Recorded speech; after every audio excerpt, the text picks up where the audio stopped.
Hello, and you are listening to the Book Was Better podcast, the podcast where we talk about the book of the film. I'm Luke. I'm Leah. And this week we're talking about Tank Girl. Hey you, put down the popcorn and turn on the light. It's gonna be alright, my friend. In the end, take my hand.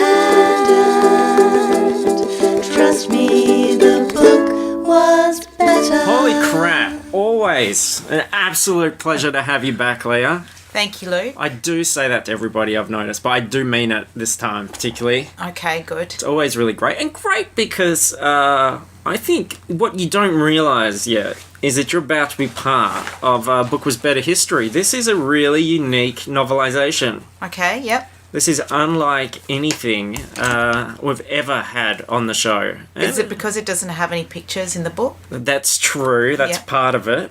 In fact, it's funny you mention that because this is a book that really doesn't want to remind us of the movie. Whereas we've had authors like Peter David in the past who have visible contempt for the material that they're adapting. This person really avoids talking about what happens in the movie more than anybody ever. So, it's probably a good thing. Oh, it is. I don't know how well you recall the film. No, I blocked it out almost as soon as I watched it.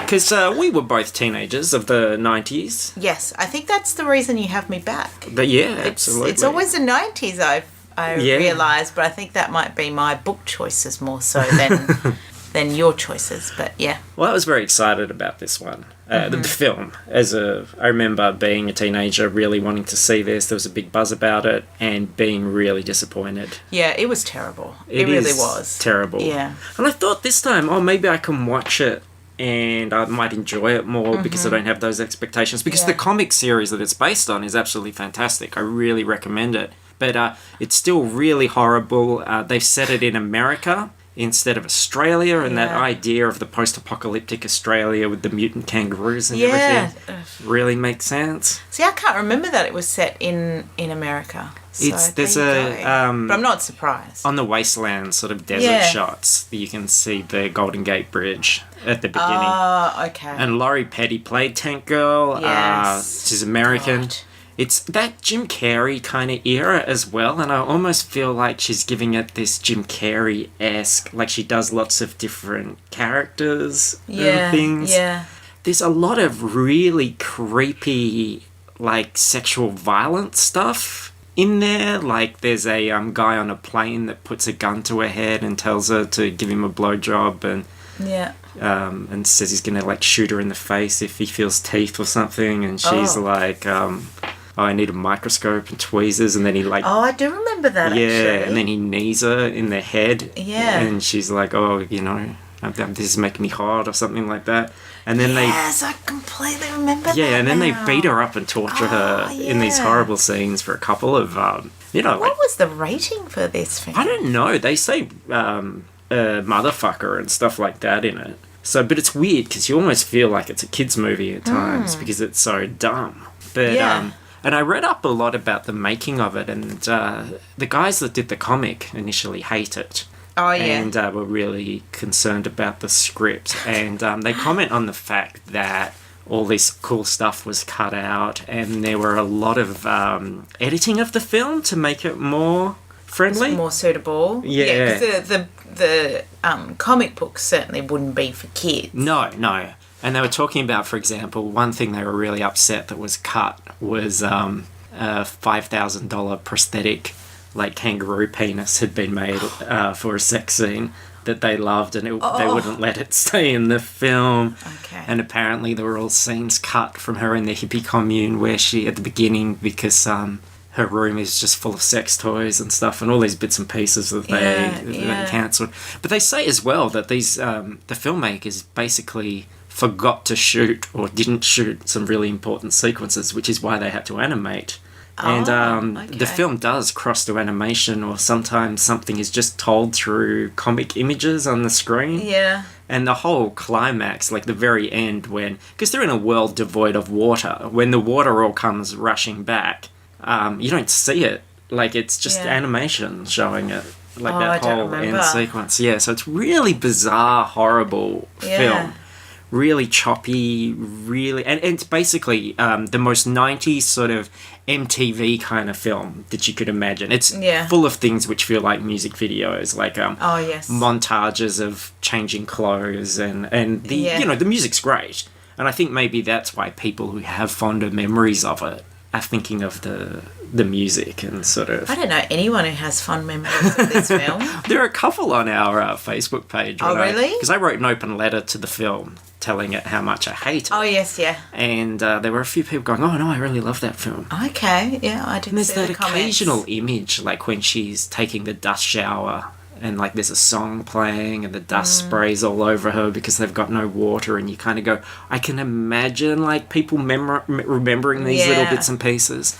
But it really is awful. I think that Mad Max Fury Road is a far better Tank Girl movie. Yeah. I think like if you had a film that looked like that and had that sensibility but had the humour and sort of anarchic humour added, there's your film. Like, that would be fantastic. And, of course, the only thing I like in the movie is Naomi Watts, who plays... Well, what's not to like, really? Jet Girl. Oh, Naomi. She's adorable. And she goes through this transformation because at the beginning she's all stringy-haired and glasses and very, very shy. And then later on she's got, like, the furry Russian hat and eyeliner and big jackets and things. And she just looks amazing. So I'm a big Naomi Watts fan.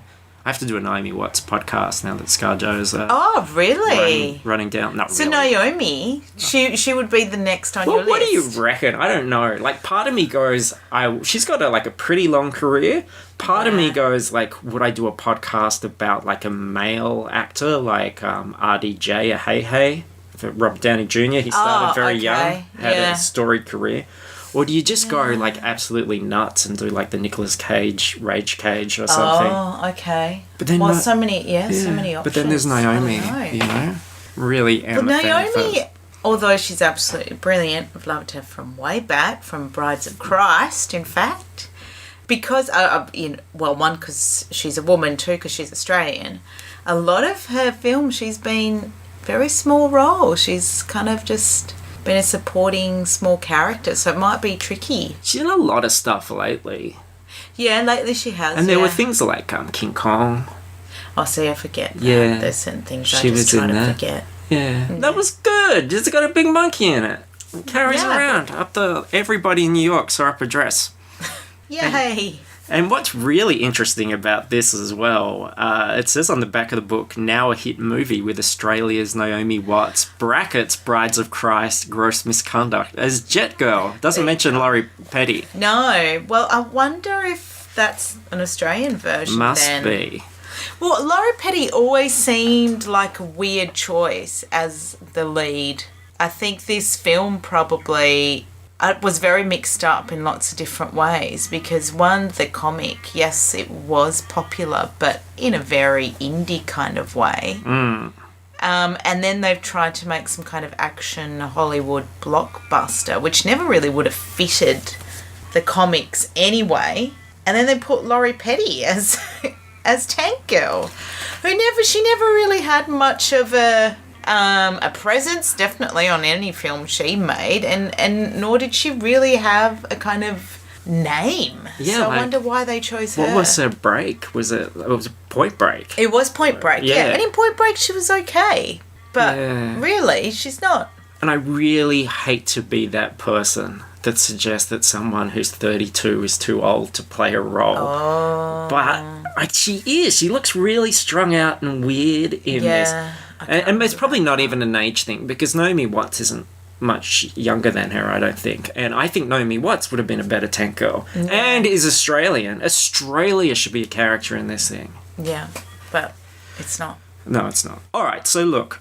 Talked about that a fair bit, and it's because I felt like I had to address the movie now because we're not going to be addressing the movie much in this book. Malcolm McDowell was the bad guy. Yes, I remember that actually. And Ice-T is one of the kangaroos. Oh, so that's they're the other things you have to recall. Yeah. But here we go. This book's by Martin Millar. He's a Scottish author. of books called all original stuff like Ruby and the Stone Age Diet, The Anxiety of Calyx the Werewolf, and The Goddess of Buttercups and Daisies. Quite a mixed bag, but all of them sound good. I feel like this is the sort of book that the creators of the comic would really have pushed for and been happy about. Yep. And I think he gets the Tank Girl character down incredibly well. So I've built this up a lot. Let's read the beginning and let's go on this very strange journey of the Tank Girl book. Okay. I do not like Tank Girl. Let me rephrase that. I detest Tank Girl. She's a braggart, a loudmouth, a bully, a show-off, a cheat, a liar, a bore, a drunk, a fool, a thief. She wears terrible clothes. She has ridiculous hairstyle. She doesn't even pay her debts. She has no culture and no good conversation. Even among the low-life clientele of Big Mary's Bar and Grill, she stands out as the most notable example of detestableness. You're round, Tank Girl. No, I'm not. I'm long and skinny. Tank Girl is in I see. I was hoping you knew this one. Nah, don't know. Paroxysms? Okay. Of laughter at her feeble joke. I hate her. In her customary arrogant manner, she sends Jet Girl off to the bar to pick up a tray full of beer. I felt like I could have written this beginning after watching the film. Just this hate of Tank Girl that comes spilling out. So do you think this is... A little bit meta. Yeah, okay. But this is all rather fantastic. The film is given this framing device of Tank Girl trying to cheat this guy at cards in a bar, and she's telling him this long-winded bullshit story in order to distract him and to win. Yeah. And as you may have guessed, this long-winded bullshit story is the movie. So we've got this narrator who's the trader who's talking to Tank Girl, and she's telling him the movie. And she's getting sidetracked a lot, and it all comes out. So in the movie, I can't remember, do we have this frame? No, absolutely not. No, it's just the movie. It's just the movie. Okay. So this whole thing in the pub, which we'll continually keep coming back to, it's not even... Yeah. I'd heard rumours of this, and I thought maybe it was just the opening scene, but really, a lot of this book is set in the pub as she tells this story. Yeah. Did I ever tell you about the time I saved the world, she repeats? Yes, you did. Deal the cards. It was some time after the great comet struck the Earth, she continues, despite the fact that neither I nor anyone else around the table want to hear the story. Even her damn kangaroo companions are bored with it. But among Tank Girl's many detestable character traits is an overwhelming urge to tell stories about herself. Where she gets these outlandish stories is a mystery to me, because I'm sure she doesn't have the intelligence to make them up. Perhaps Subgirl makes them up for her. Subgirl is at least rumoured to be intelligent. She's also a pain, though not as bad as Tank Girl. And Miller really continues this scathing critique of this story and the character. Yeah. All through this whole process. It is common knowledge around the wastelands that Tank Girl sleeps with one of these kangaroos. Disgusting or what? A grey fog suddenly envelops my head as the effects of 24 hours drinking catch up with me. I shake my head vigorously to clear it. I may only be a humble trader in the late 70s antiques, but I'm damned if I'm going to lose a drinking contest to a woman who sleeps with kangaroos. Yeah. Look, you can't out-drink an Australian. Well, this is true. And I feel like the book doesn't actually even set up where this is. So I feel like it is true to the comic and that maybe this is an Australian thing. This guy trades like VHSs of the Tomorrow People and stuff that. They made sure that they weren't going to date the book thing. Look, I think if anything, labels that it's got kangaroos.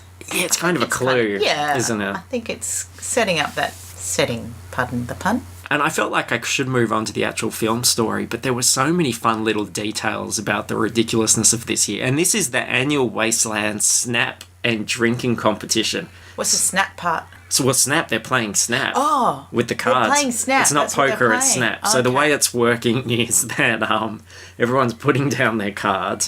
Someone gets a Snap. They win the round and the money, and everybody else has to have a beer.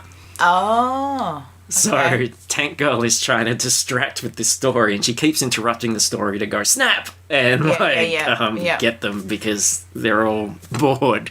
I am on my own here.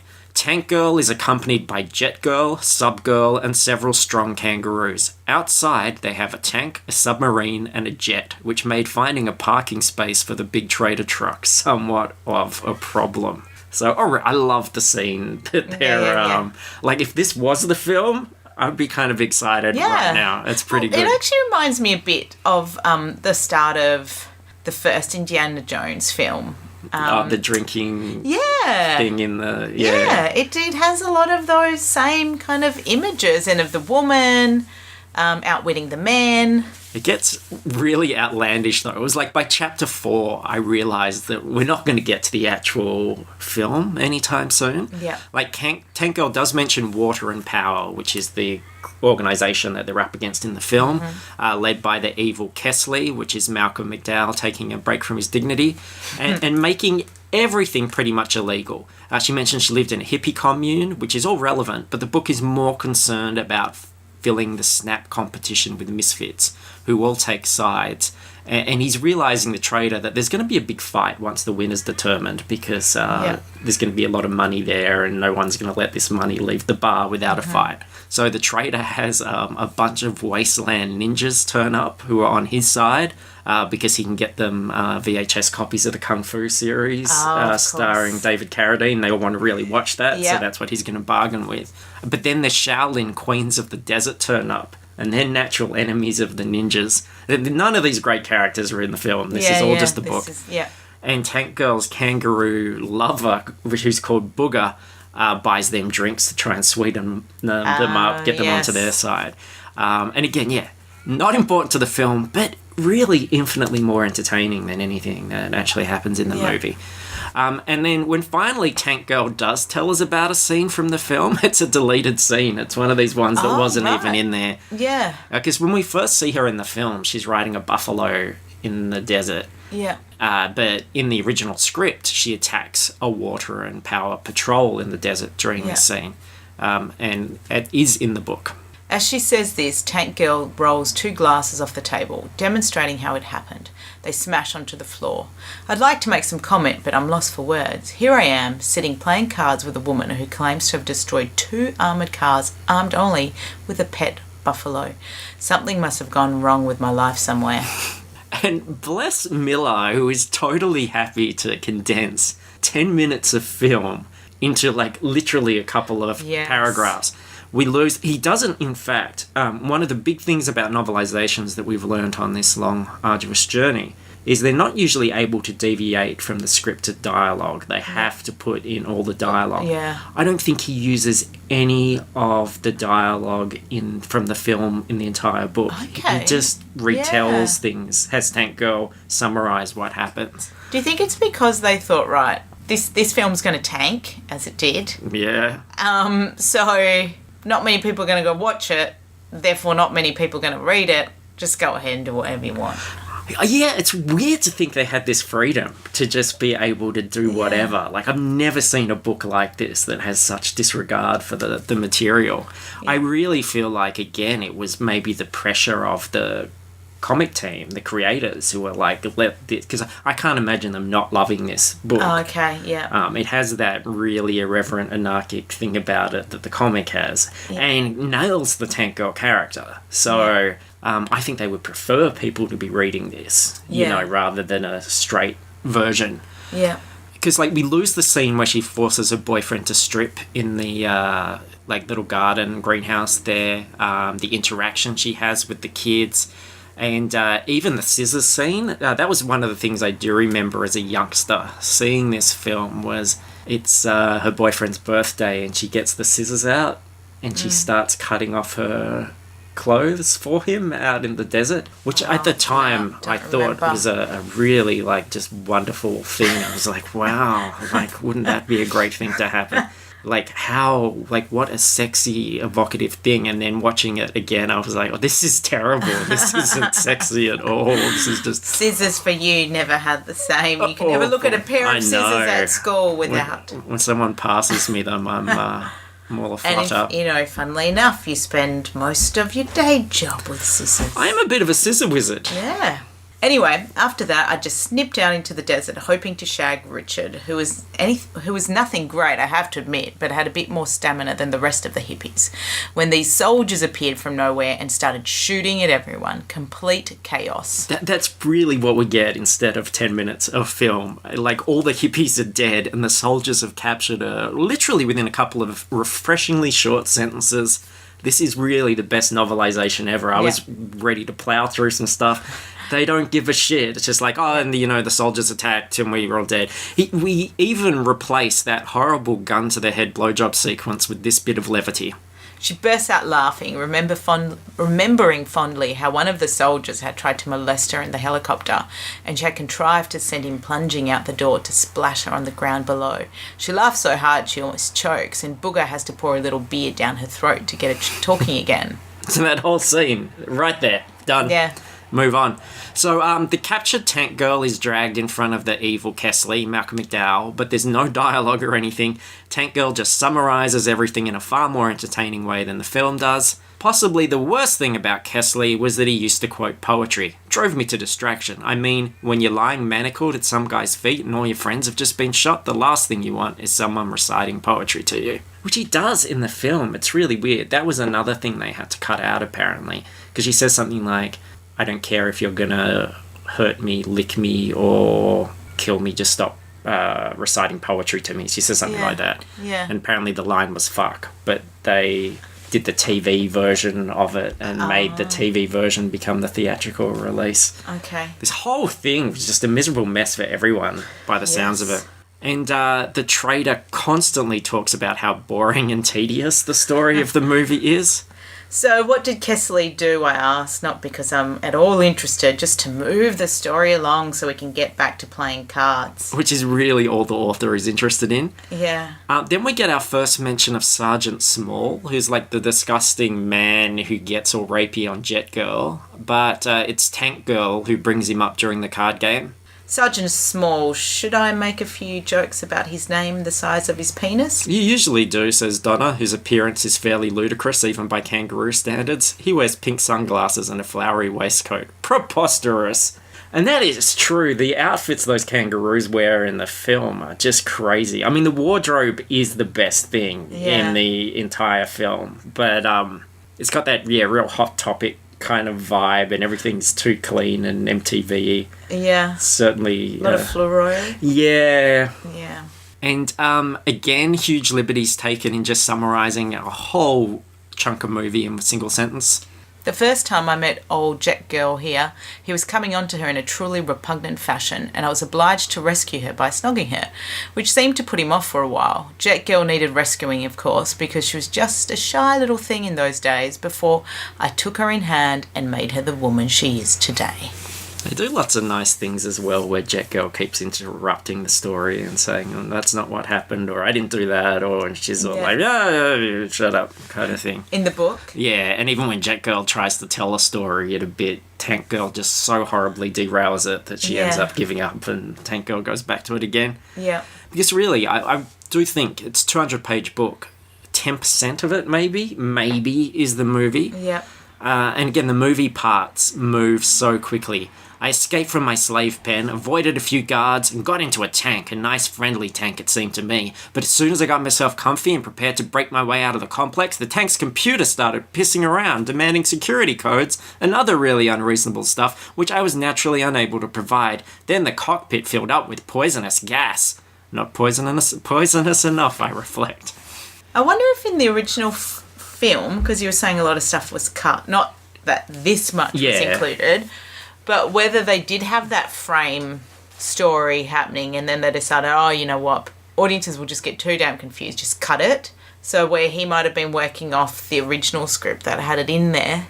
Yeah, I don't know. And then just went, this is far more interesting than any of this crap.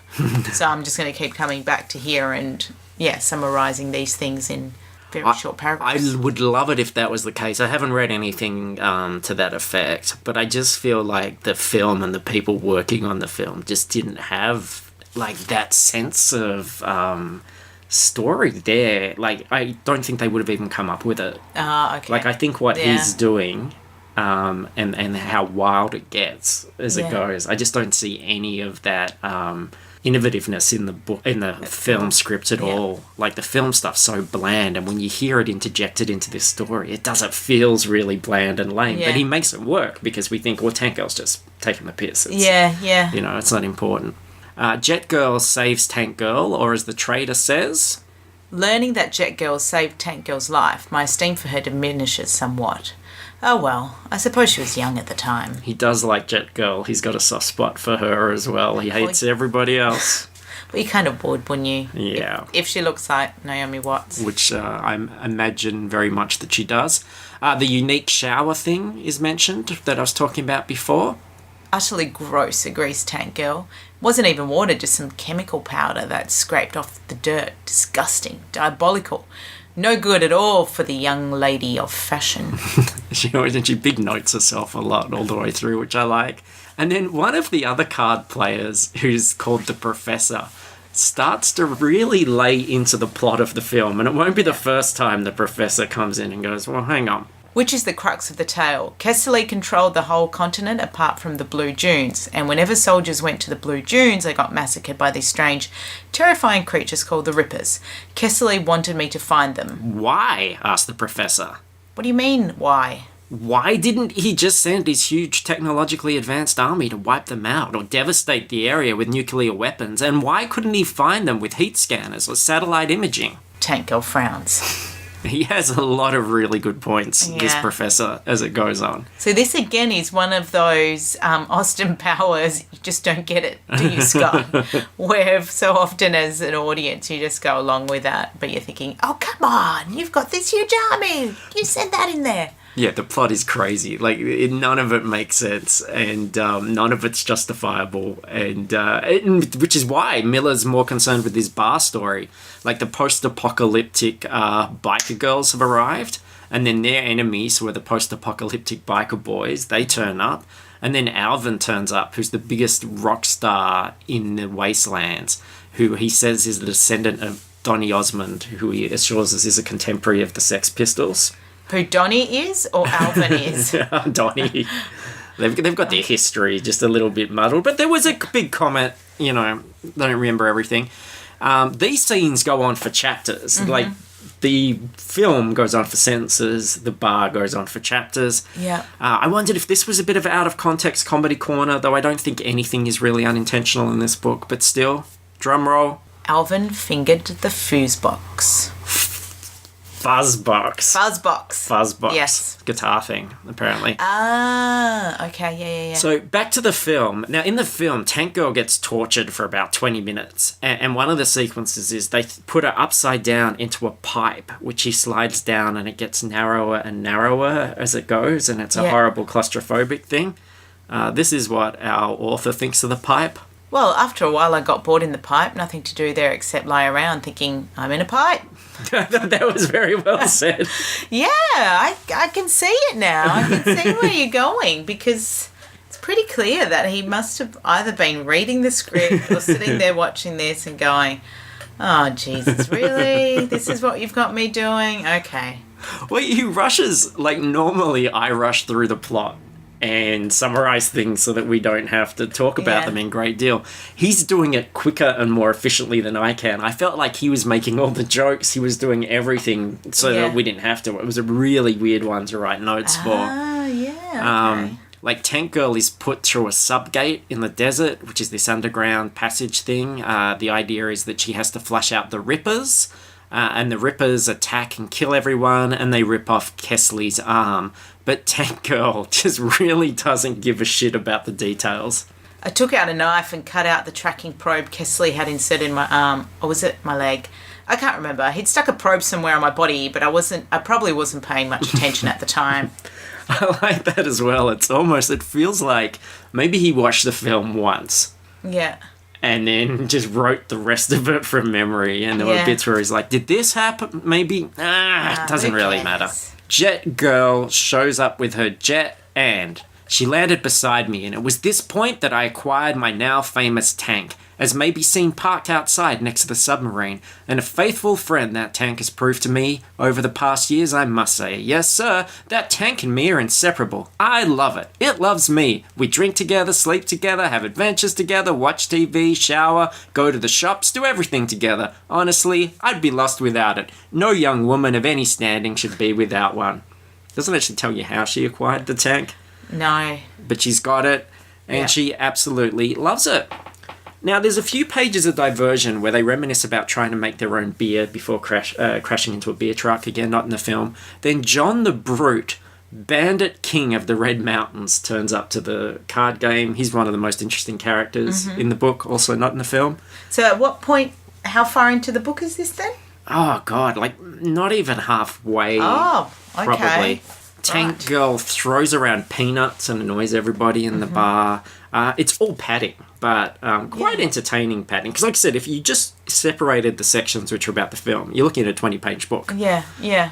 So it's interesting that he then adds things like throwing around peanuts and annoying people. Oh, yeah, like he's wondering how she hasn't gotten killed. Yeah, but then has made the choices to include that, but not the actual film. Yeah, thinks that's more entertaining than anything that happens on the screen. Yeah, absolutely.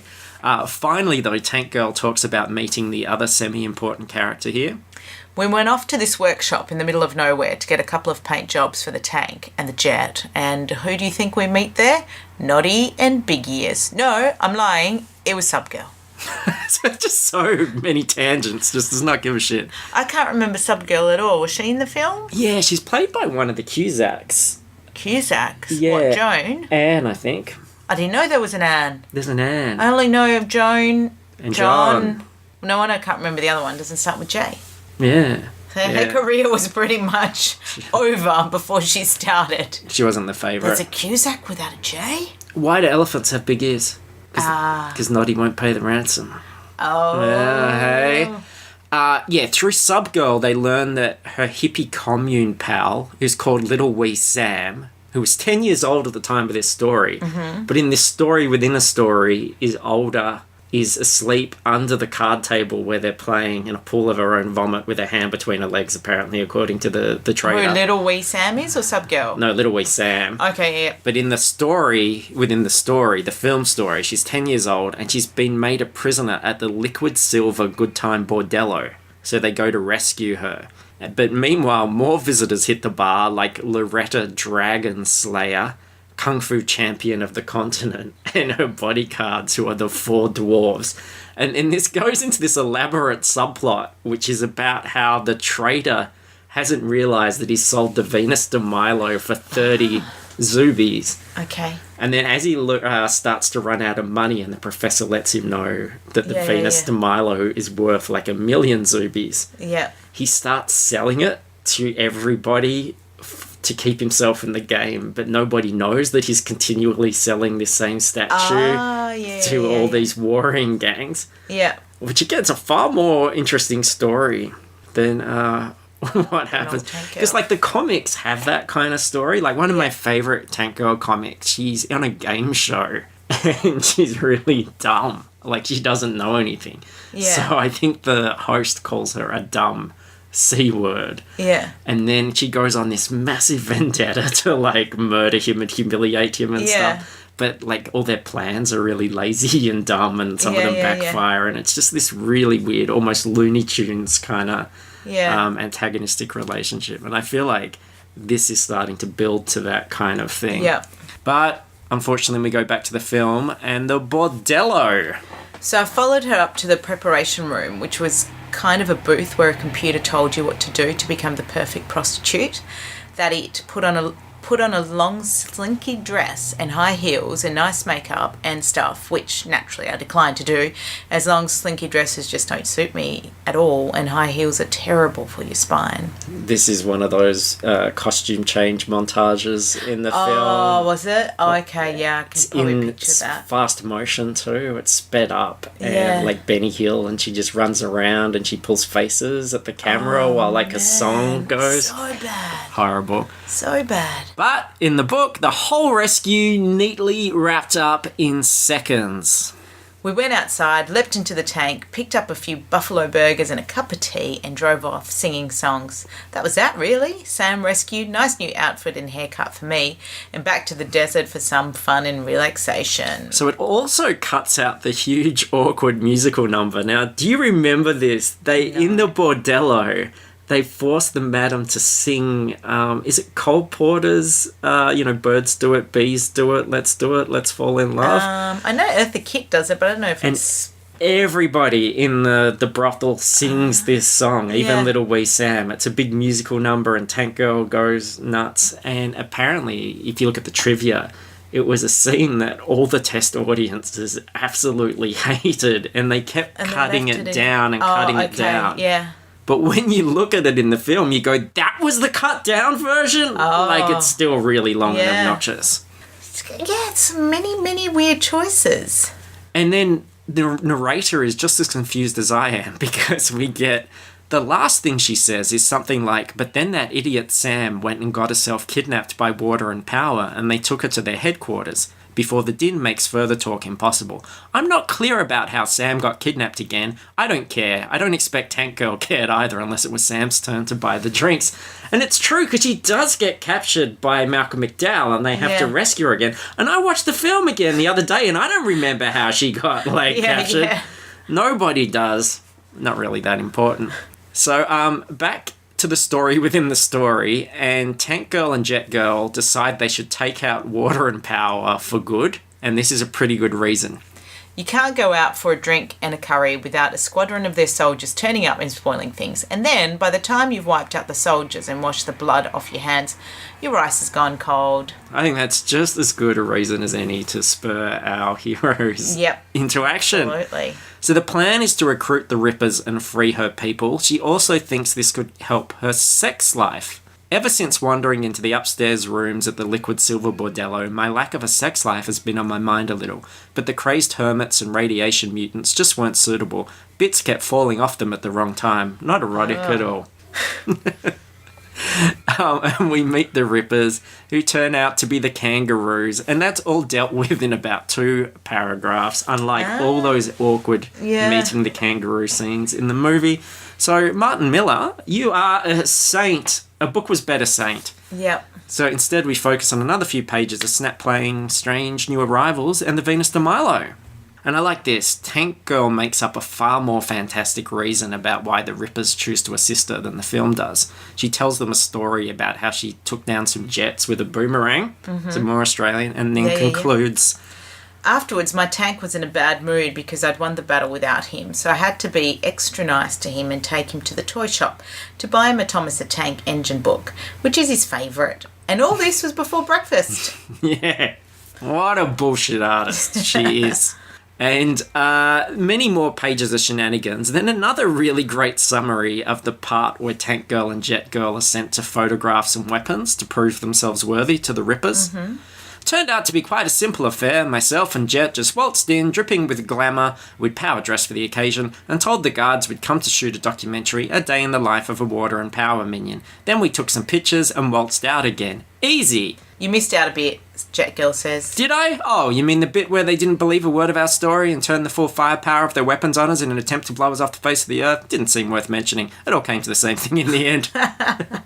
That's good. Because in the film, it's so unbearable. She's pretending to be like this fashion photographer-y kind of person, and they make a calendar of the men of water and power. Yeah. But they obviously didn't even get the shots they needed of these men posing. So those bits are drawn. They're comic version. God. It's just, and she's doing this horrible character. Yeah. And then the professor points out even more giant holes in the film's plot. Like, he points out the fact that they would have already seen the weapons and why did they need the photographs and all this sort of stuff. Yeah. And Tank Girl's just like, oh, I was high on laughing gas. I don't know.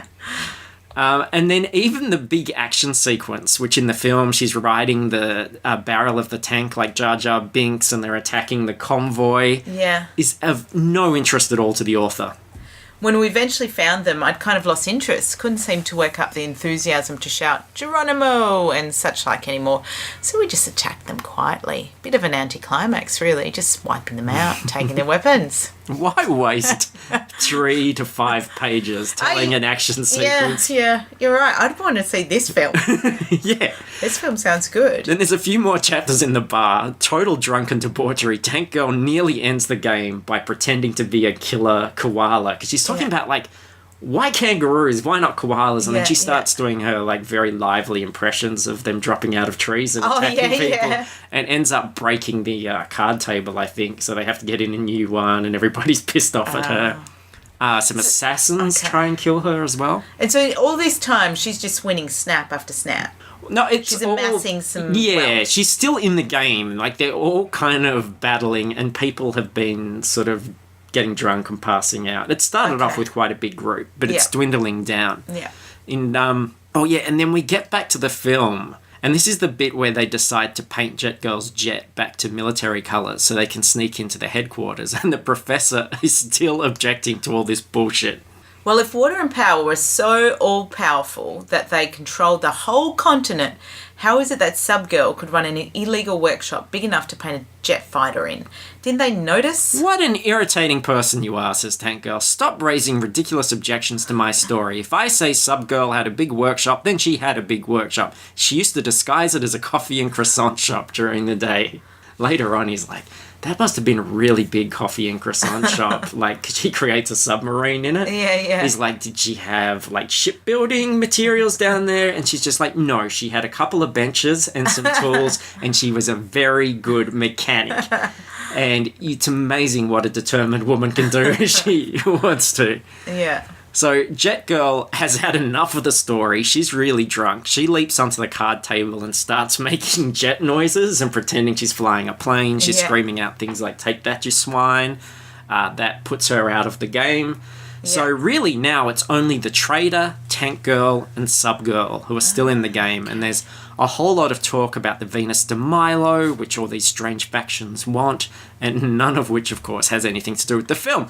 But back to the film story. At the Water and Power headquarters, she confronts Kesley, who now... He was wearing his new cyber arm, complete with wearing blades and jagged saws, a terrifying weapon. Must have made it impossibly difficult going for a wee, I would have thought. Maybe he paid an assistant to help him. It is a question that the film doesn't ask, but it's definitely a valid one. It's a very valid point. He got himself into a whole mess of trouble. Oversight. So, and then the climax of the card story and the climax of the film story kind of run alongside together. So the Trader's very drunk and running out of cash. As I said, he secretly sold the Venus de Milo to just about every warring faction in the bar. And meanwhile, in the film story, Tank Girl battles Kesley and defeats him.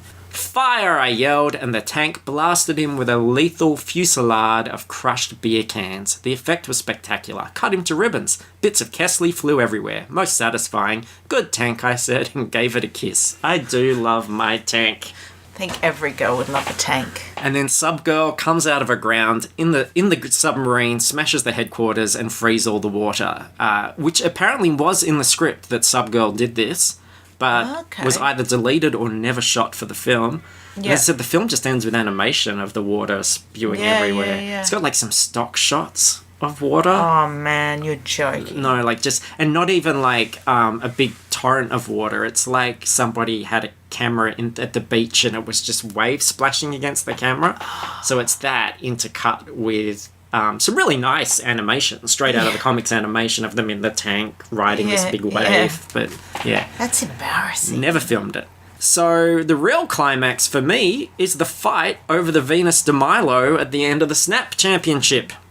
And so began the greatest fight ever seen in the Wastelands, in which Tank Girl, Jet Girl, and Subgirl took on the combined forces of John the Brute, Loretta Dragonslayer, the Four Dwarfs, the Post-Apocalyptic Biker Boys, the Shaolin Queens of the Desert, the Wasteland Ninjas, and the Children of the Temple of the Sun. It sounds very George Miller.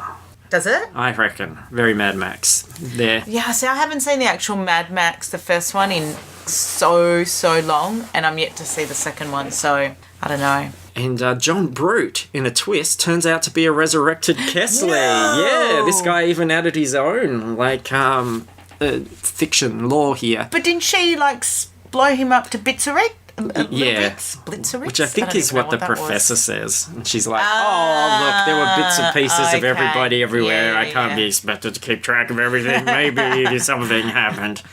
It doesn't matter anyway, because she beats him to a pulp with a baseball bat. Oh.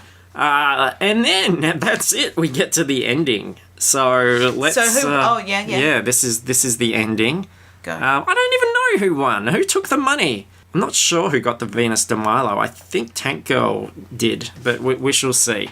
The professor smiles. I have a reputation to maintain. It would take a great deal of money to persuade me to write your story, Tank Girl. As we head for the door, Tank Girl can still be heard boasting about her famous and fantastical exploits. Vox et praeterea nihil, mutters the professor, empty words signifying nothing. Hey, Professor! We pause at the door. Your turn. Vox pule testudinis vox dei, yells Tank Girl. We depart. I rev up the big trader truck and pull out through the puddles of water, heading for Legit City for a little peace and some profitable trading. On the horizon, I can see a small strip of sunshine. What did that mean? I ask after a while. The voice of Tank Girl is the voice of God, replies the professor.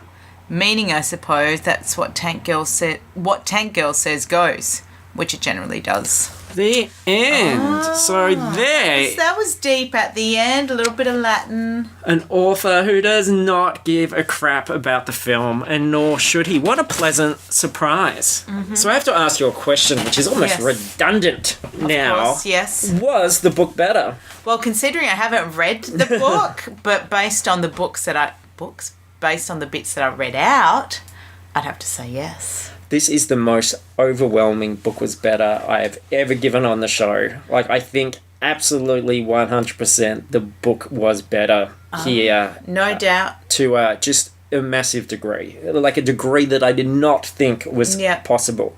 Like, such a shitty film, but 100% recommend. People go into that book if you're interested. It's really a great example. But what's better, though? Having...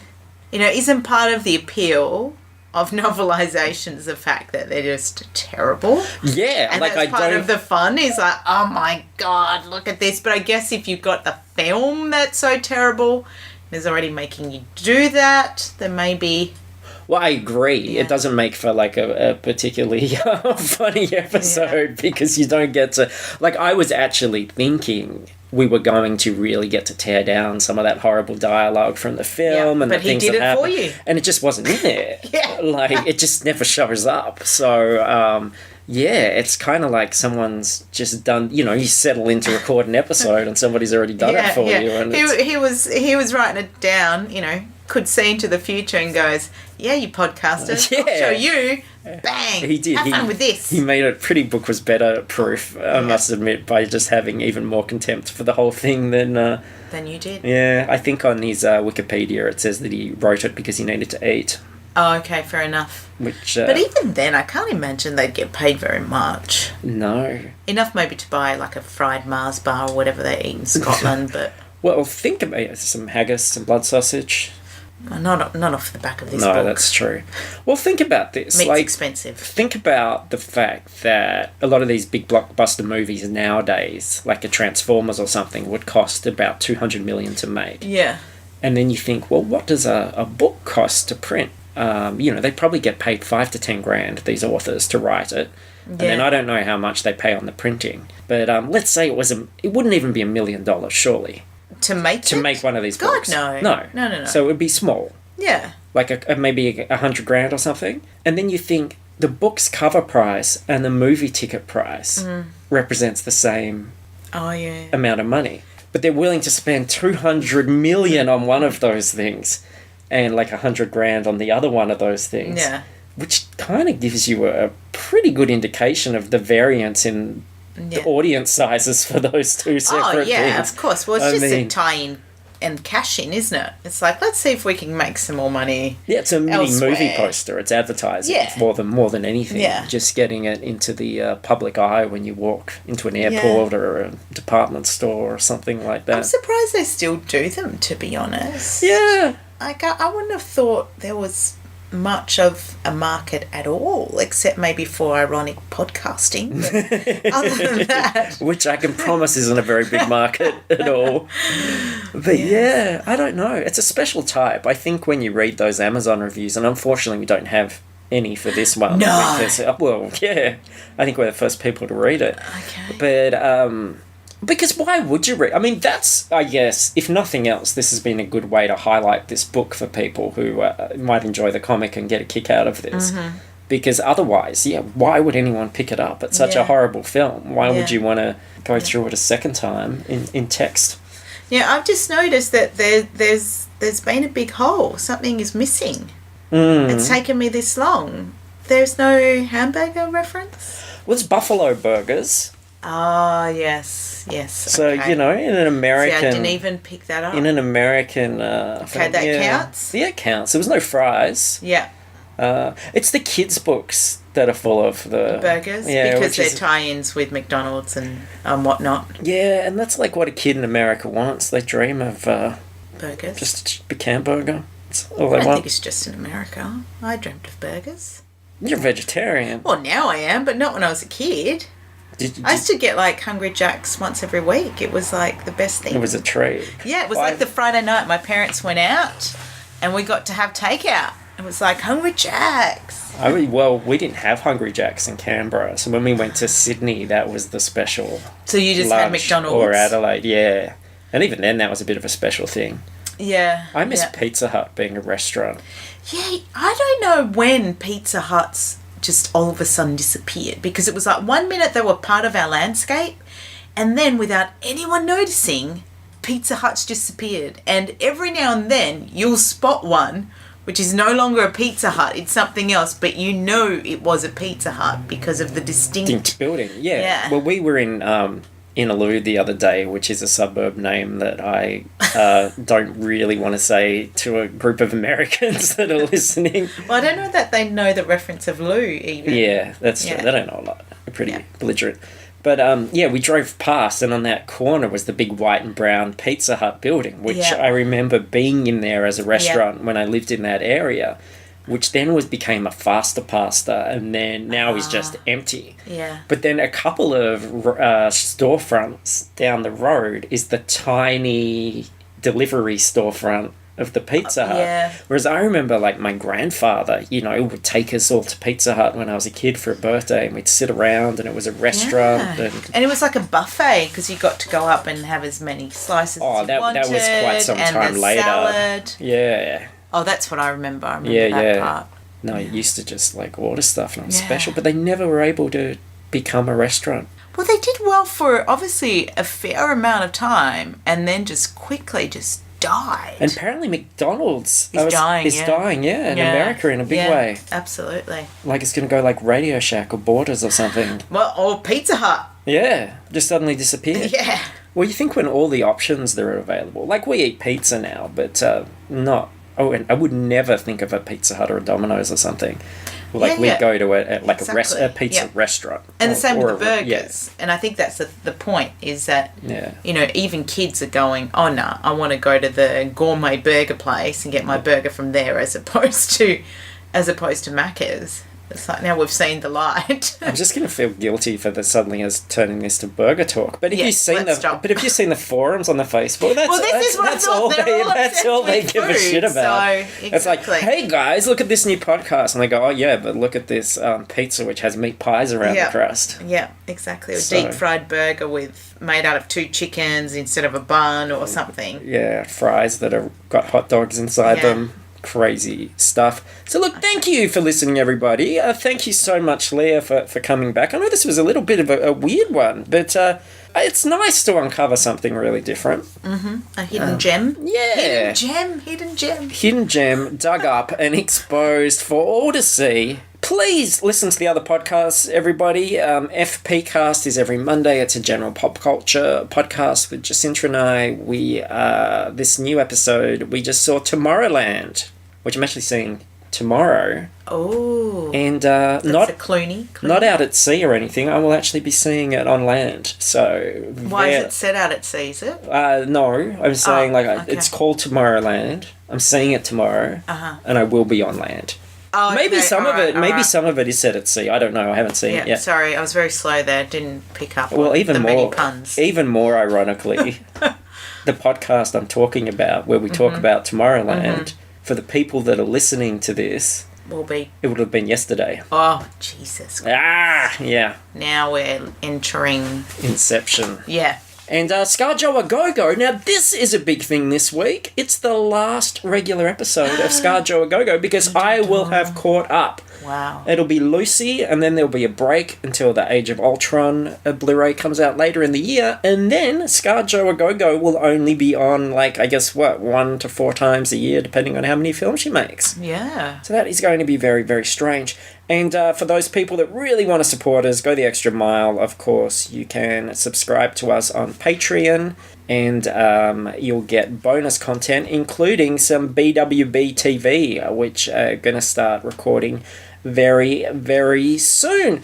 And yeah, all that's at fruitlesspursuits.com and geekvision.tv. That spiel's getting longer and longer the more bullshit that we're producing. That's good, right? Yeah, I think so. Keep the masses happy. Hopefully, the masses, 10 of them. Yep. There were 11 of them that'll be listening to BWB TV when it first goes out. But I think, maybe that'll hook some small things, some new people. That's big right. Things. Love that. Yep. Well, thanks, Leo. I guess we did Thank that. It's you. a show. Thanks very much. We'll catch. See you on the flip Jumanji. side.